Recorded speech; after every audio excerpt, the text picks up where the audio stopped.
Oi meninas, tudo bem? Chegamos a Marco capítulo 5.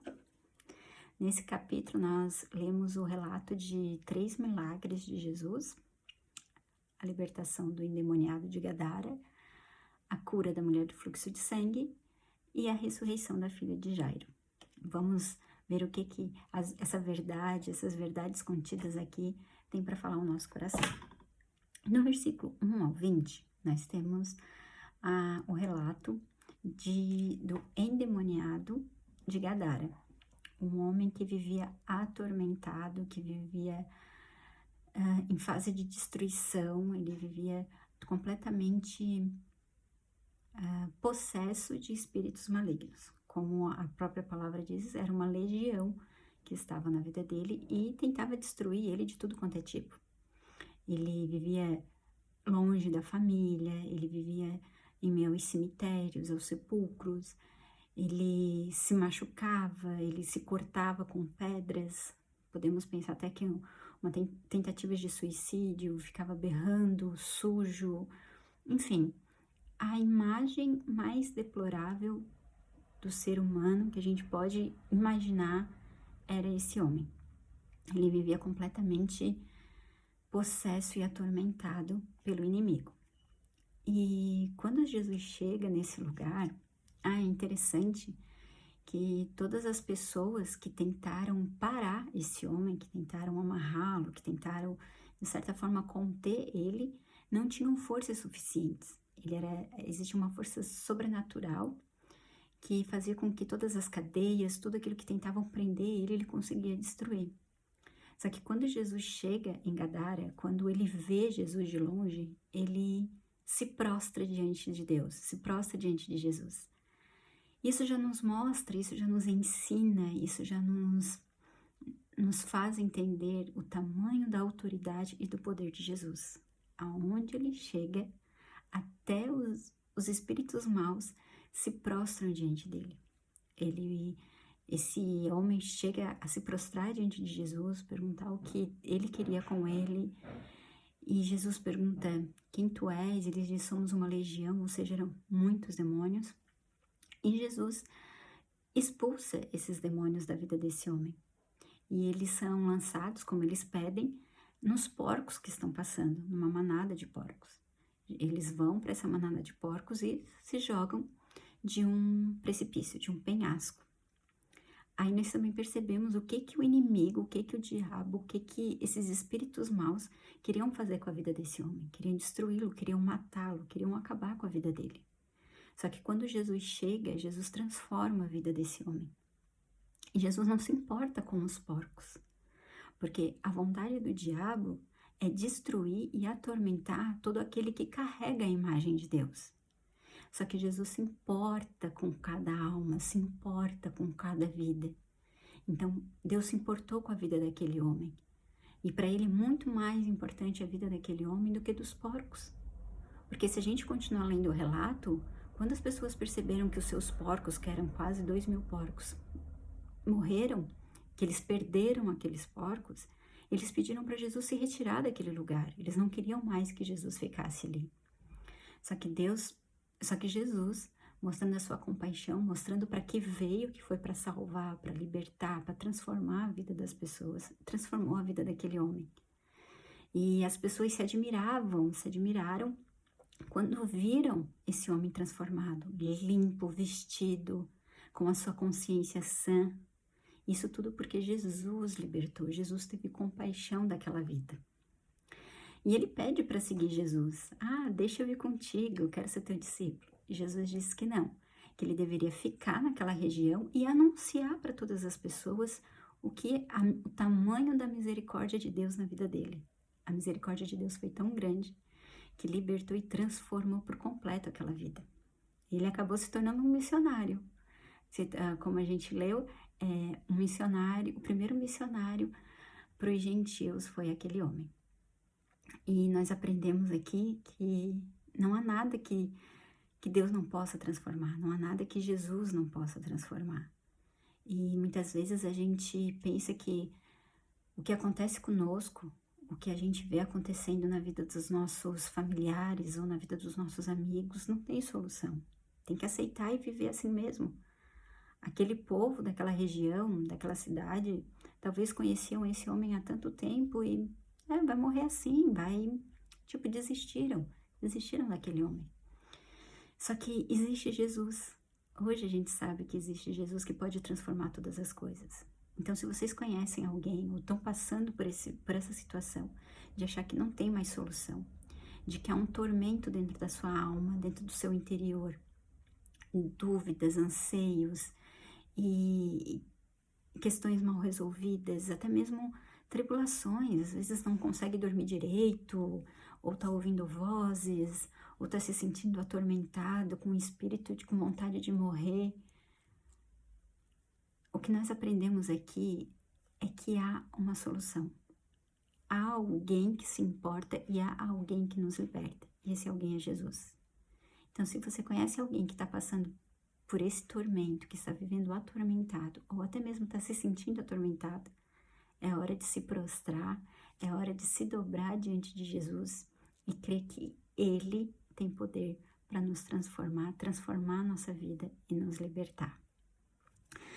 Nos versículos seguintes, nós vamos conhecer a história de Jairo, que Jairo era um líder da sinagoga, ou seja, era uma pessoa importante, ele tinha um cargo importante em meio à sociedade daquela época. E ele tinha uma filha de 12 anos que estava muito doente. E ele vai até Jesus e pede para que Jesus vá visitá-lo, porque ele sabe que se Jesus falar alguma coisa, se Jesus tocar na vida dela, ela vai ser curada. E o que a gente aprende aqui, o que a gente percebe, é que Jairo, mesmo tendo uma posição elevada, quando ele percebe que a doença, que a tristeza e o sofrimento está chegando à casa dele, ele não se apega à posição dele, mas sim vai até Jesus. E muitas vezes nós nos apegamos ao nosso jeito de ser, a quem nós somos, ao que nós temos. Muitas pessoas não se dobram e não se humilham porque, o que vão pensar de mim se eu for até Jesus? O que vão pensar de mim se eu agora for crente, se eu for agora diferente, se eu não fizer igual às minhas amigas, se eu não fizer igual a todo mundo? O que vão pensar de mim se eu realmente for uma pessoa de oração, de leitura da palavra? O que vão pensar de mim se eu tiver um padrão de vida com Jesus? É isso que muitas vezes nos impede de ter uma vida com Jesus, de ter certos valores e princípios de acordo com a palavra de Deus e não de acordo com o que todo mundo faz. Nós às vezes pensamos mais na nossa posição perante os nossos amigos, perante ao que as pessoas esperam de nós, do que nós nos livrarmos disso e ir até Jesus. Só que Jairo, ele não se apegou à posição dele. Ele se humilhou, ele foi até Jesus. E o engraçado é que aonde Jesus estava tinha uma multidão. Quando ele chegou de Gadara e voltou para a região de Cafarnaum, a multidão já foi ao redor dele. Já foi, então não foi algo que ninguém ia ficar sabendo. Jairo, ele foi em meio à multidão, todos iam ver aquele líder religioso, líder da sinagoga, chegar até Jesus e pedir: Jesus, vá ver minha filha, porque se o Senhor for, eu sei que ela vai ser curada. E muitas vezes a gente, por vergonha, às vezes por medo do que vão falar da gente, a gente não tem uma vida com Jesus. A gente prefere manter aquela vida afastada de Jesus simplesmente para ser ou para tentar ser alguém que agrada mais os amigos do que agrada a Deus. E nesse meio caminho, e quando Jesus está indo em direção à casa de Jairo, a gente conhece o terceiro personagem dessa história, desse episódio, que é a mulher do fluxo de sangue. Ela é anônima, a gente não sabe o nome dela, mas ela é uma mulher que já vem sofrendo com hemorragia. A Bíblia não relata, mas a gente crê que ela tem um fluxo de sangue contínuo. E tá, José, é só uma doença? Não, é que naquela época, a pessoa que tinha corrimento de sangue, que tinha esse fluxo de sangue, era uma pessoa impura, que não podia conviver com mais ninguém. Tudo que ela tocasse, toda pessoa que ela tocasse, ia se tornar impuro junto com ela. Então, vocês imaginam uma mulher que já tinha perdido todo o seu dinheiro tentando achar cura com médicos, uma mulher que já tinha perdido todo o seu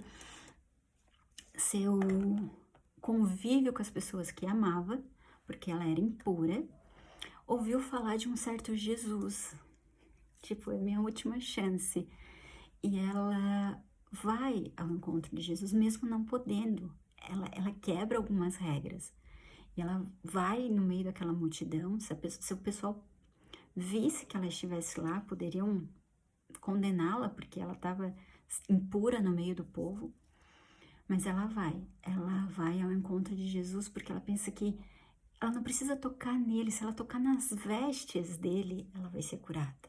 E foi isso que aconteceu. Uma mulher anônima, impura, no meio da multidão, toca nas vestes de Jesus e é curada instantaneamente. Ela recebe a cura e de impura se torna pura. E o interessante é que Jesus, ao perceber que dele saiu o poder, ele quer conhecer essa mulher. Ele quer olhar nos olhos dela. Ele quer mais do que curar, ele quer ter um contato, ele quer ter um relacionamento com essa mulher. É isso que a gente pode aprender aqui. Que a compaixão, que o amor de Jesus, o amor de Deus, ele está acima de algumas regras. Está acima daquele legalismo, daquela lei judaica daquela época, porque ele curou a vida dela. E mais do que curar a vida dela, ele queria ter um relacionamento. Tanto que quando ele olha para ela, quando ele vê ela, ele fala que a fé dela a salvou, que a fé dela a curou. E é isso que Deus quer com a gente. Deus não quer ser apenas um Jesus, um Deus que faz as coisas pra gente, que nos cura, que nos abençoa, que responde às nossas orações. Ele quer ter um relacionamento com a gente, ele quer nos chamar de filha, ele quer nos amar e nos fazer filhas amadas. Então, nesse episódio, a gente vê o tamanho do amor de Deus ao fazer de uma mulher anônima e impura uma mulher pura e também modelo de fé, porque a fé dela superou os obstáculos. A fé dela fez com que ela agisse em direção a Jesus. Então, que a nossa fé, que a nossa esperança em Jesus nos faça ir para mais perto dele, nos faz tocá-lo com as nossas orações, com a nossa humilhação, com a nossa entrega a Jesus. E por fim, a gente conhece nos últimos versículos, a gente vê Jesus chegando na casa de Jairo, já com a notícia de que ela havia morrido, porque em meio ao caminho até chegar à casa de Jairo, Jairo recebe a notícia: não incomode mais o mestre, a sua filha já faleceu. E Jesus disse: crê, somente crê. E assim eles vão em direção à casa de Jairo, e lá Jesus, ao entrar no quarto com os pais e com os seus 3 discípulos, Pedro, Tiago e João, Jesus, ao tocar na menina, ela ressuscita. A ressurreição da filha de Jairo. E Jesus pede para alimentá-la, para que o pessoal não comente nada. E aqui Jesus nos mostra a autoridade dele por completo. Porque nesses milagres que a gente leu, tanto no do capítulo 4, quando ele acalma a tempestade, como na libertação do endemoniado, como na cura da mulher do fluxo de sangue e da ressurreição da filha de Lázaro, nós percebemos que Jesus, ele tem autoridade, ele é Senhor, ele tem um senhorio sobre todas as coisas, sobre a natureza, porque é a criação dele, então ele tem um domínio sobre a criação, sobre os espíritos malignos, ou seja, sobre tudo que é espiritual, Deus tem poder e domínio, sobre todas as enfermidades, ele é o Deus que cura, ele tem domínio e tem autoridade sobre toda e qualquer doença e sobre aquilo que nós mais temos medo, que é a morte. Jesus, ele tem poder sobre a morte. Ele é aquele que dá a vida. E ele demonstra, e Marcos nos relata e nos demonstra nesses episódios esse senhorio, esse poder e essa autoridade de Jesus. E que nós possamos crer e ter fé nesse Jesus. Que nós possamos entregar a nossa vida para Ele por completo, sabendo que Ele controla e tem poder sobre todas as coisas. E que a partir de hoje a nossa vida vai estar sob o controle e sob o domínio de Jesus. Amém? Até amanhã!